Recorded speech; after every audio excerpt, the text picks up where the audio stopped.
In the quiet town of Newark, California, in the late 1990s and early 2000s, a young girl named Gwen Araujo was growing up with dreams as bright as the California sun. Born on February 24, 1985, she was assigned male at birth and given the name Edward Araujo Jr. But deep inside, she always knew she was different. From a young age, Gwen felt an undeniable truth within her. She was a girl, no matter what others said or saw. Gwen's childhood was filled with love and struggle in equal measure. Her mother, Sylvia Guerrero, was a strong, resilient woman who adored her children and worked tirelessly to provide for them.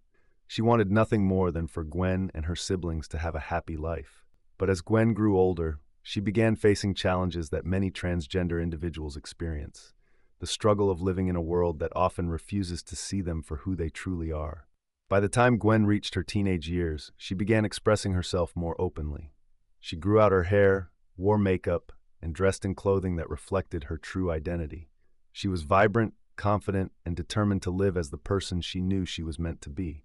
However, her transition was not met with universal acceptance. Some people in her community were supportive, but others responded with confusion, hostility, or outright cruelty. Despite the difficulties, Gwen refused to let the world dictate her happiness. She had a radiant personality, drawing people in with her warmth and energy. She made friends easily and loved to laugh, but beneath her bright exterior, she carried the heavy burden of societal rejection. Every day was a battle to be seen, respected, and loved for who she truly was. Like any teenager, Gwen was eager to find love and acceptance. She longed for romance, the thrill of new experiences, and the joy of being wanted. She began meeting new people, going to parties, and stepping into the social circles of young men who found her beauty and confidence captivating. These interactions, however, were built on a foundation of secrecy. Gwen often chose not to disclose that she was transgender, fearing the judgment and violence that too often accompanied such revelations. In 2002, at just 17 years old, Gwen found herself involved with a group of young men who were drawn to her charm.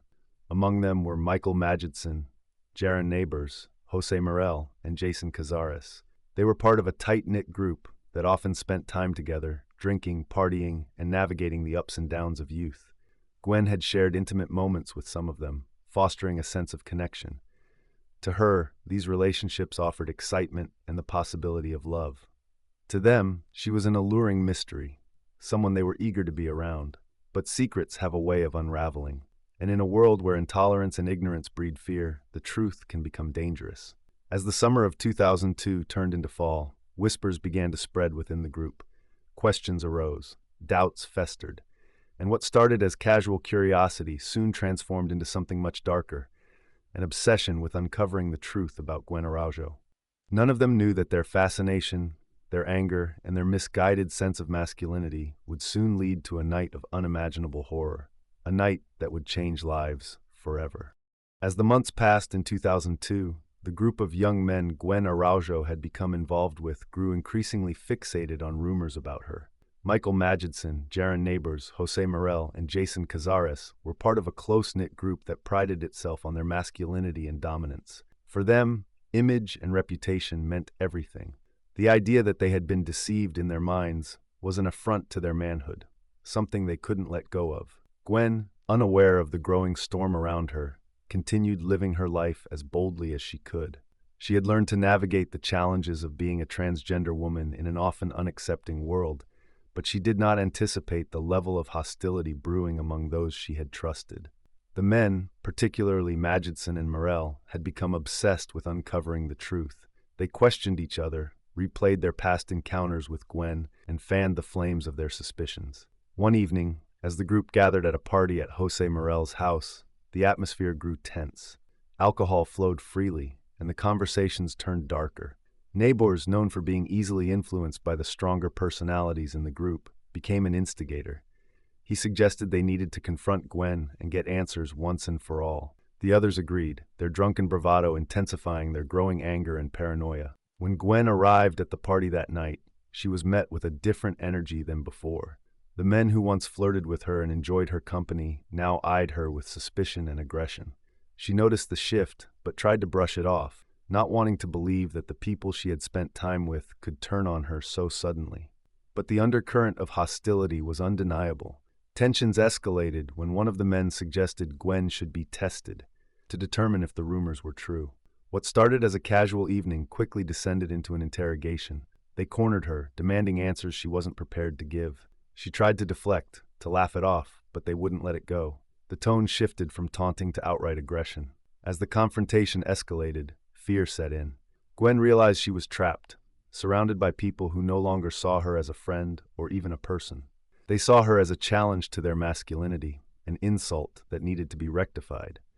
What had begun as curiosity had turned into something far more sinister, an obsession that would soon lead to irreversible violence. The air inside Jose Morel's house on the night of October 3, 2002 was thick with tension. What had started as a party filled with music, laughter, and alcohol had taken a dark turn. The mood shifted as Michael Madgetson, Jaron Neighbors, Jose Morel, and Jason Cazares, fueled by a toxic mix of alcohol and insecurity, became fixated on confronting Gwen Araujo once and for all.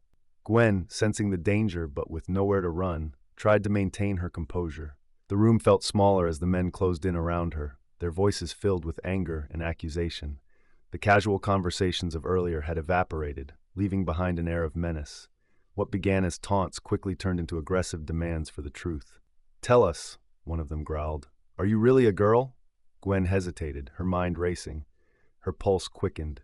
She had faced hostility before, but this was different. This wasn't just a moment of ignorance or cruelty. This was something deeper, something darker. She tried to escape the conversation, to downplay their anger, but they wouldn't let her go. The walls seemed to press in, the air heavy with the weight of their accusations. Then, one of them made a decision that would forever change the course of the night.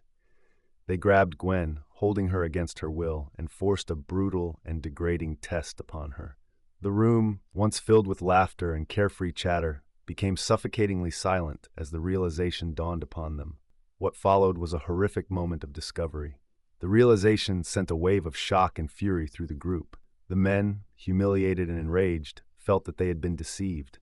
But their anger was not rooted in betrayal. It was rooted in their own insecurities, their fragile masculinity, and their fear of what others might think. Violence erupted. The first punch landed hard against Gwen's face, sending her crashing to the ground. The force of the blow was so severe that the impact echoed in the room. She gasped, stunned by the sudden attack, but there was no time to recover. Another blow followed, then another, then another. The men took turns, their fury blinding them to the horror of their actions. Gwen pleaded for them to stop, her voice trembling with pain and fear, but her cries only fueled their rage. They shouted slurs, degrading her as they struck her again and again, their voices a chorus of blind hate. The brutality escalated. She was kicked, punched, and beaten until her body could no longer hold itself up. Her vision blurred, and she could taste blood in her mouth. The pain was excruciating, but the worst part was the fear, the helplessness of knowing that she was trapped, that they would not stop. Blood stained the floor, pooling around her as the attack continued. The walls seemed to close in. Jaron Neighbors later described the scene as something out of a nightmare, except it was real. And they were the monsters. As Gwen lay motionless, barely clinging to consciousness, some of the men hesitated. A moment of realization dawned on them. They had gone too far. But instead of stopping, instead of calling for help, they made a horrifying decision. They had to get rid of her. What had begun as a confrontation had turned into a murder. And now, their only thought was to cover their tracks. Panic and paranoia set in. The weight of what they had done was suffocating, but instead of remorse, they let their fear guide their next actions. They stood over Gwen's broken body, knowing there was no turning back. The room fell into a suffocating silence. The once lively house, filled with music and conversation, was now the setting of an unspeakable horror. Gwen Araujo lay motionless, her body battered and broken. The men who had once considered her a friend now stood over her, their breathing heavy, their hands trembling. The reality of what they had done began to set in, but instead of remorse, panic took over. They looked at each other, waiting for someone to speak, for someone to take control. But there were no leaders in that room, only cowards. The fear of consequences outweighed any moment of humanity they might have had left. They couldn't take it back. They couldn't undo the damage. And in their minds, there was only one option left. They had to make sure no one ever found out. Jaron Neighbors was the first to speak.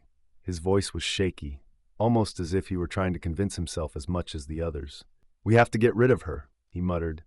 The others nodded in grim agreement. Their drunken bravado had faded, replaced with a raw and desperate terror. If anyone found out, their lives would be over. The shame, the prison time, the judgment of their families, it was too much to face. They scrambled to figure out what to do next. First, they needed to clean up.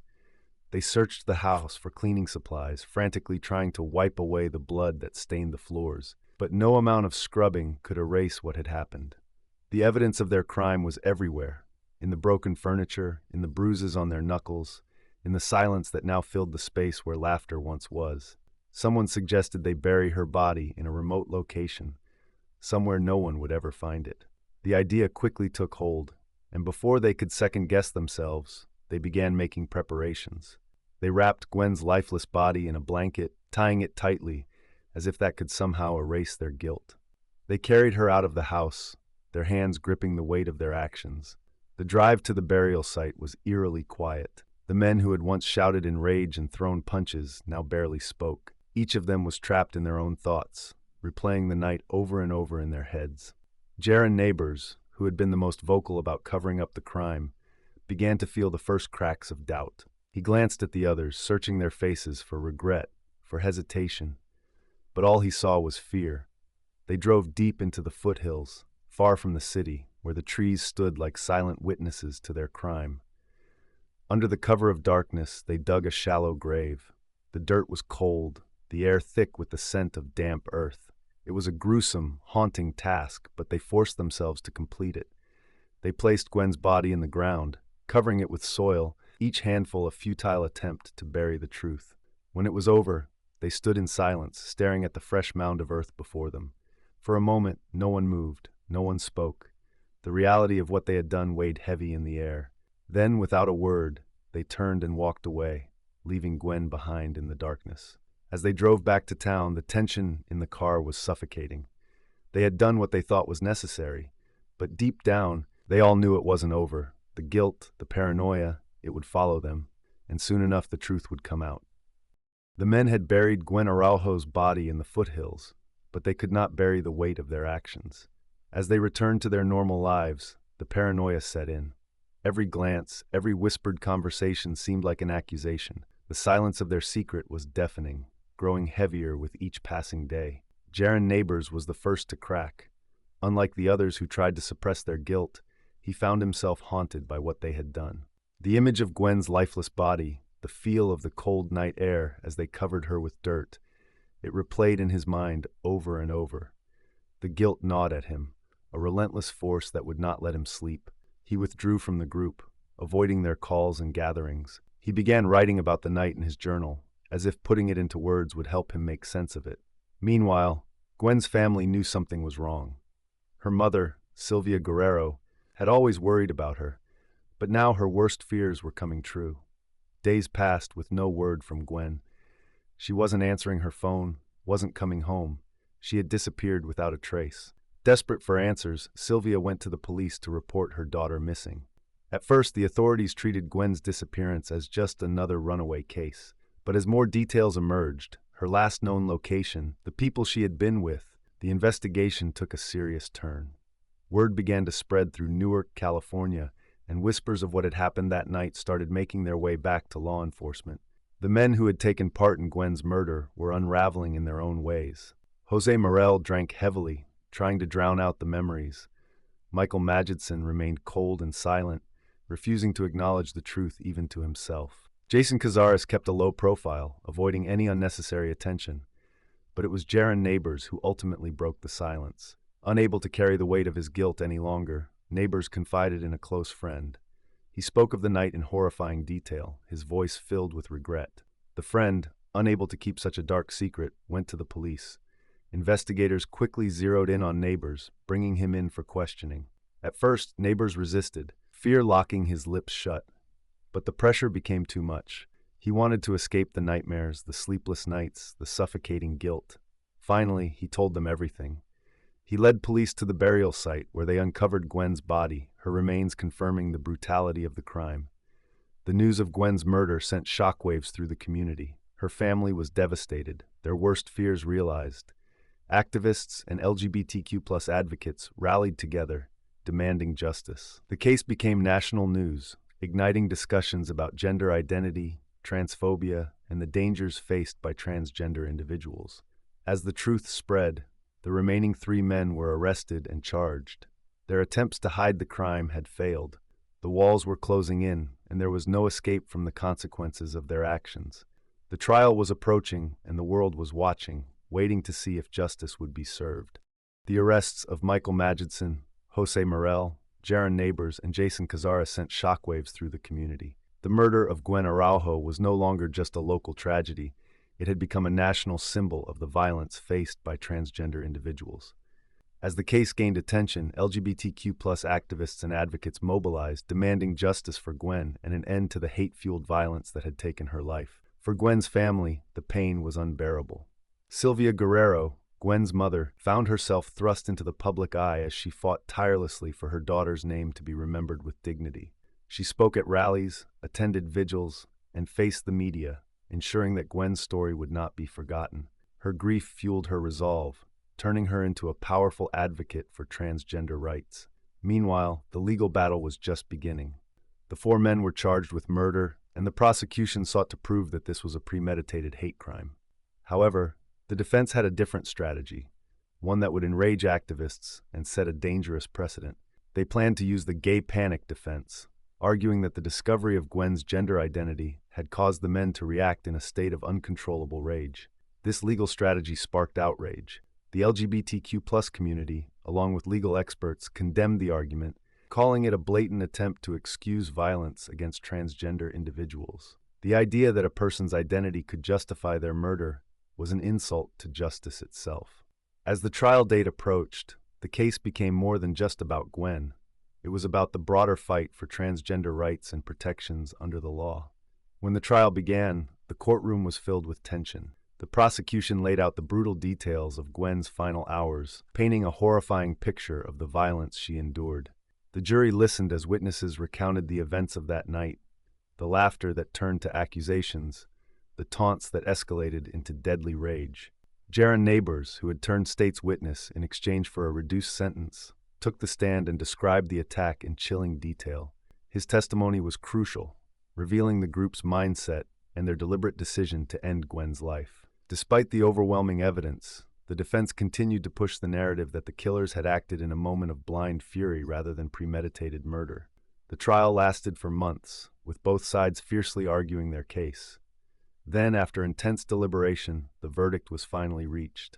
Michael Magidson and Jose Morel were found guilty of second-degree murder. Jason Cazares, who played a lesser role, took a plea deal.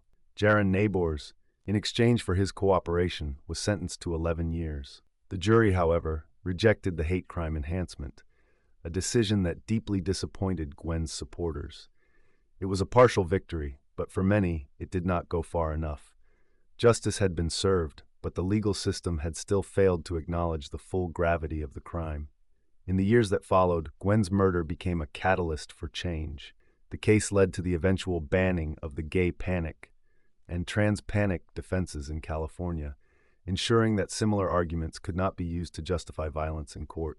Gwen's story was taught in law schools, featured in documentaries, and became a rallying cry for equality. Her mother, Sylvia Guerrero, continued to advocate for transgender rights, turning her pain into purpose.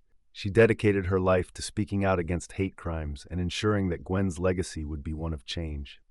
Though justice had been imperfect, Gwen's story helped shape the fight for a more just world, one where no one would have to fear for their life, simply for being who they are. Gwen Araujo's name lives on not just as a victim, but as a symbol of resilience, love, and the ongoing struggle for justice. We invite you to share your thoughts in the comments section below. And if you found this story insightful, please subscribe and leave us a like. We would really appreciate that.